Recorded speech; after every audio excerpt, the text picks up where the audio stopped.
નમસ્કાર દર્શક મિત્રો, મિરર ઓફ ધી વર્લ્ડમાં આપ સૌનું હાર્દિક સ્વાગત છે। વડોદરાના સુસેન તરસાલી રોડ ઉપર રહેતું દંપતી જમ્યા બાદ રાત્રિના સમયે ચાલવા નીકળ્યું હતું। તે દરમિયાન બાઇક ઉપર 3 શખ્સો સોસાયટીના નાકે બેઠા હતા। 3 પૈકી એક જણ સોસાયટીનું નામ પૂછવાને બહાને નજીક આવ્યો અને મહિલાના ગળામાંથી ₹50,000 થી 1.5 તોલાની સોનાની ચેન તોડી ફરાર થઈ ગયા હતા। મકરપુરા પોલીસે ગણતરીના કલાકોમાં જ અછોડા તોડ કાયદાના સંઘર્ષમાં રહેતા સગીર સહિતની ત્રિપુટીને ચેન વેચવાની ફિરાકમાં ફરતી હોય મકરપુરા ગામ પાસેથી ઝડપી પાડી।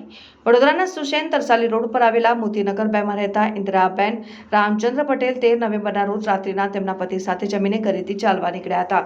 દરમિયાન દંપતી ચાલતા 10 વાગ્યાની આસપાસમાં તેમની સોસાયટીના નાકા ખાતે આવેલા હનુમાનજી મંદિર ખાતે પહોંચ્યા હતા, જ્યારે ત્યાં 3 શખ્સો ઉભેલા હતા, જે પૈકીનો એક શખ્સ મહિલા પતિ પાસે આવી પહોંચ્યો હતો અને સોસાયટીનું નામ પૂછતા વાતે ચડાવ્યા હતા। દરમિયાન એકાએક તે શખ્સે મહિલાના ગળામાં હાથ નાખીને ₹50,000 ની 1.5 તોલાની સોનાની ચેન તોડી અને 2 શખ્સોની પાછળ બેસીને તરસાલી સર્કલ થઈ સોમા તળાવ તરફ ભાગી ગયા હતા, જેથી દંપતીએ ચોરની બૂમો પાડતા લોકો ભેગા થઈ ગયા હતા, પરંતુ અછોડા તોડ ત્રિપુટી ફરાર થઈ ગઈ હતી, જેની મહિલાએ મકરપુરા પોલીસ સ્ટેશનમાં ફરિયાદ નોંધાવતા પોલીસે સીસીટીવી ફૂટેજ તથા સર્વેલન્સને આધારે ગણતરીના કલાકોમાં જ કાયદાના સંઘર્ષમાં આવેલા સગીર સહિત રીડા આરોપી દિલદાર સિંહ, તૂફાન સિંહ બાવરી અને બલમત સિંહ ઉર્ફે બચુ સિંહ ટાંકને ઝડપી પાડ્યા હતા।